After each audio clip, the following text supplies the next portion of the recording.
नमस्कार दोस्तों। आज का हमारा विषय है नरक और स्वर्ग, यानी कि नरक और स्वर्ग कहाँ है। क्योंकि कुछ लोग सोशल मीडिया पर, कुछ गुरु घंटाल अपनी दुकानें चलाने के लिए स्वर्ग और नरक धरती से कहीं दूर बता रहे। सबसे पहले नरक और स्वर्ग का मतलब क्या है, इसके बारे में हम बताएंगे। सबसे पहले आते हैं स्वर्ग पर।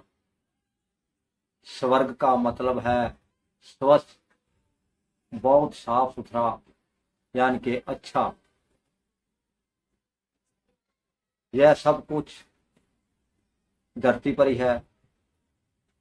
स्वर्ग, इसके उदाहरण के तौर पर आप उन कुत्तों को ले लीजिए जिन कुत्तों को बड़े बड़े लोग अमीर लोग पालते हैं, उनको बेड में सुलाते हैं, अच्छे अच्छे पकवान खिलाते हैं, नहलाते हैं, बढ़िया बढ़िया साबुन से नहलाते हैं।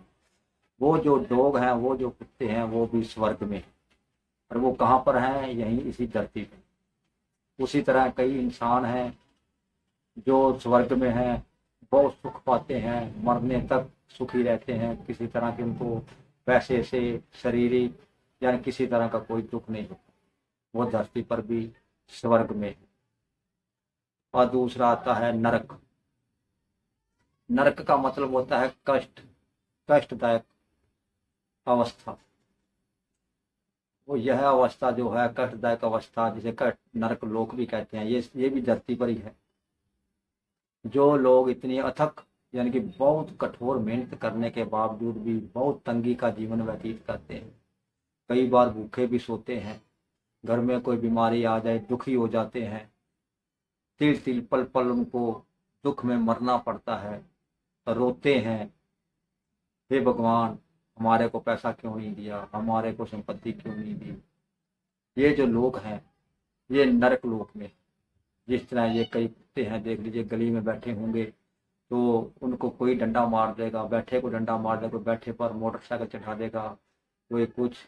और किसी घर पर जाएंगे तो वो भी डंडा मारेगा। ये जो कुत्ते हैं ये नरक में हैं। ये कुत्ते वो थे जिनको लोग नहलाते थे, नहलाते हैं और अच्छे अच्छे पकवान देते हैं। एक वो है, वो स्वर्ग में है। ये जिनको डंडे पड़ते हैं ये नरक में। ये भी धरती पर ही।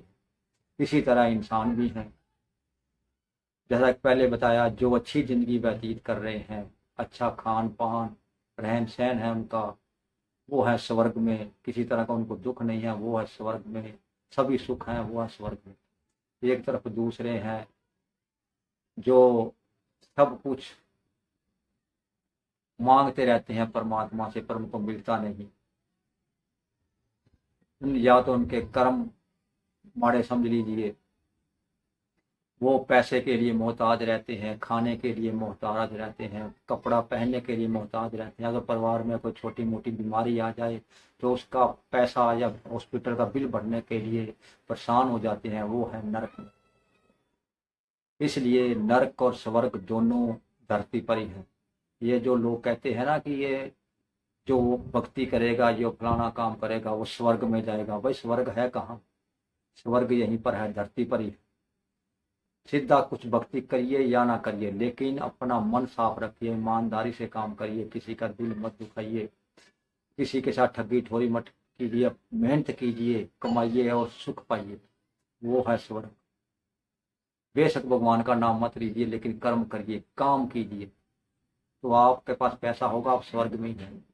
बेशक आप भक्ति करें, कुछ भी करें, जहां मर्जी दंडवत करें, जहां मर्जी माथे टेकें, जहां मर्जी कुछ मांगना मांगते फिरें, चाहे कहीं पानी चढ़ाएं, कहीं दूध चढ़ाएं, कहीं कुछ चढ़ाएं, कुछ नहीं होने वाला जब तक आप मेहनत नहीं करें।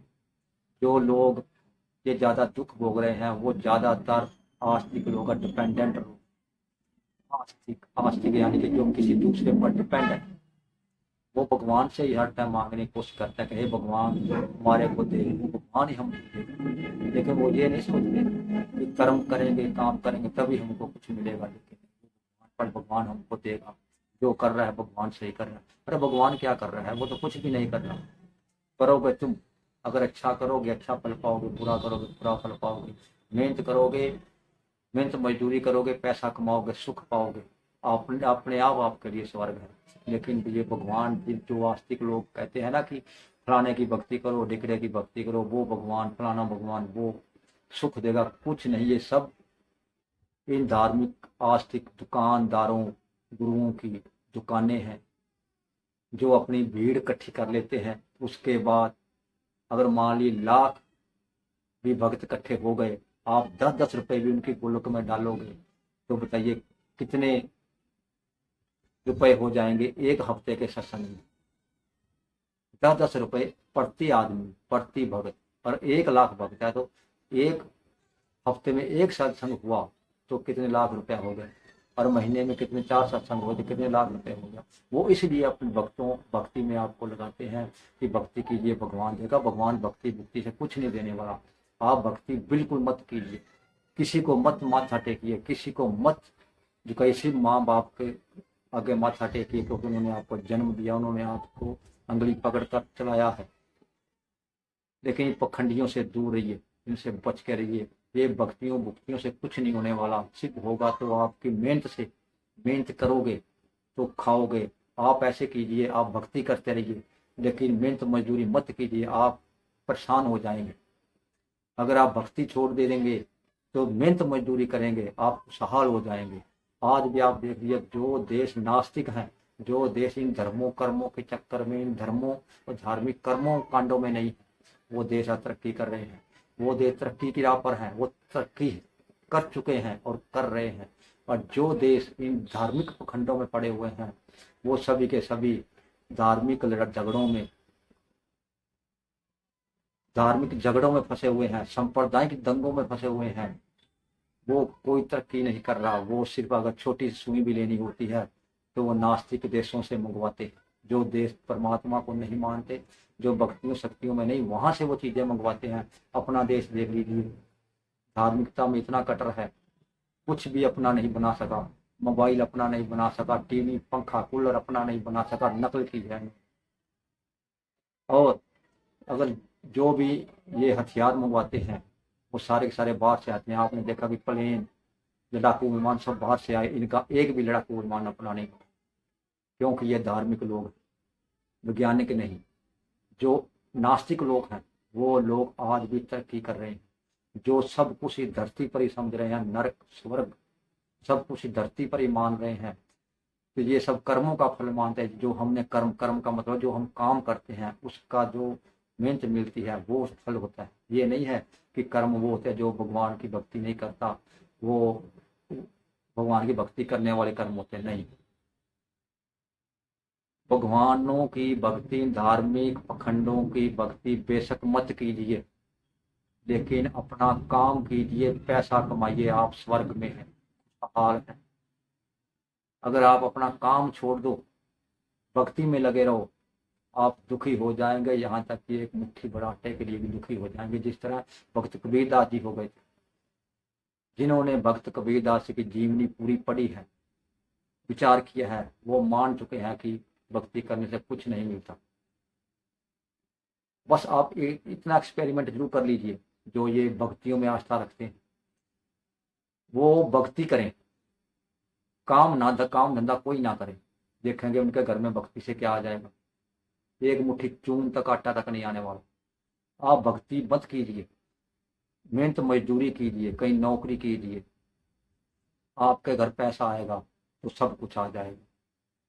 समझदार जो होंगे वो समझ जाएंगे, जिनके यहाँ पर बुद्धि अपनी होगी। और जिनकी ये बुद्धि किसी और ने छीन ली है, उसमें अपनी बुद्धि भर दी है, वो तो पखंडों में पड़े हैं। वो तो कुछ का कुछ कहता है, कोई नरक कहीं पर बना देता है, कोई कहता है नरक में वहाँ कढ़ाई में तला जाता है, वहाँ जो काला कढ़ाई में तलता है उनको, क्योंकि वहाँ फैक्ट्री है कढ़ाई की। और कोई कहता है स्वर्ग में हूरे हैं, कोई कहता है स्वर्ग में मजे ही मजे। और एक कोई कहता है परमात्मा के पास हम जाएंगे। वो इतना परमात्मा को याद करते हैं, परमात्मा के पास जाएंगे। और जब परमात्मा उनको याद करता है फिर कहते हैं हाय मुझे बचाओ, हाय मुझे बचाओ, फिर हॉस्पिटल की तरफ भागते। और ये सब पखंड है, इनसे सावधान रहिए। आप काम कीजिए, धंधा कीजिए, उनसे ही आपको पैसा आएगा। आपका स्वर्ग नर्क यही है।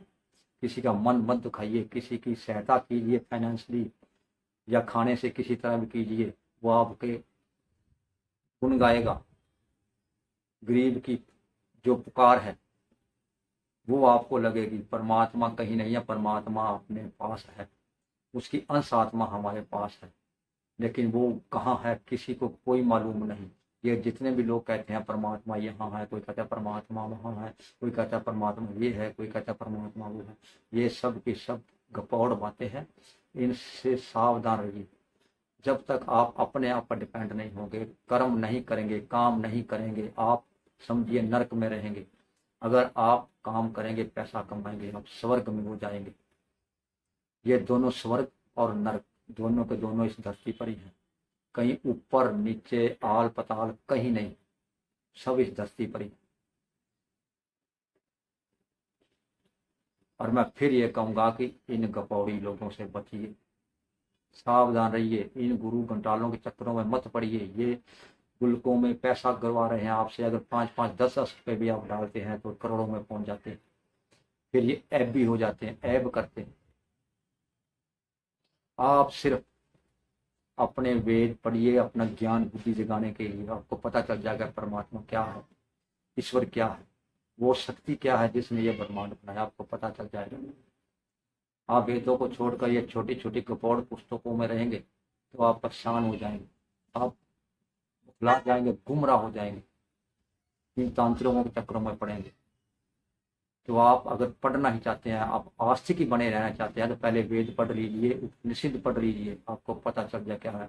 और सबसे छोटा आप ग्रंथ पढ़ना चाहते हैं तो भागवत गीता पढ़ लीजिए, उसमें संक्षेप में सब कुछ लिखा हुआ। वही भगवान क्या है, कौन है, उसमें कृष्ण जी ने अपने आप को भगवान के जैसा माना है, क्योंकि उसने इसलिए कहा कि मैं भगवान हूँ, क्योंकि उसने माना कि भगवान मेरे अंदर है। ईश्वर जो आत्मा है वो उस परमात्मा के अंश है, वो आत्माएं हमारे अंदर है। इसलिए हम ही अगर सही ढंग से चले, किसी का भला करे, तो हम परमात्मा, और कहीं परमात्मा परमात्मा नहीं। ये सब बकवास बातें हैं, इनसे सावधान रहिए। बस मैं इतना ही कहना चाहूंगा। समझदार को इशारा काफी। नमस्कार।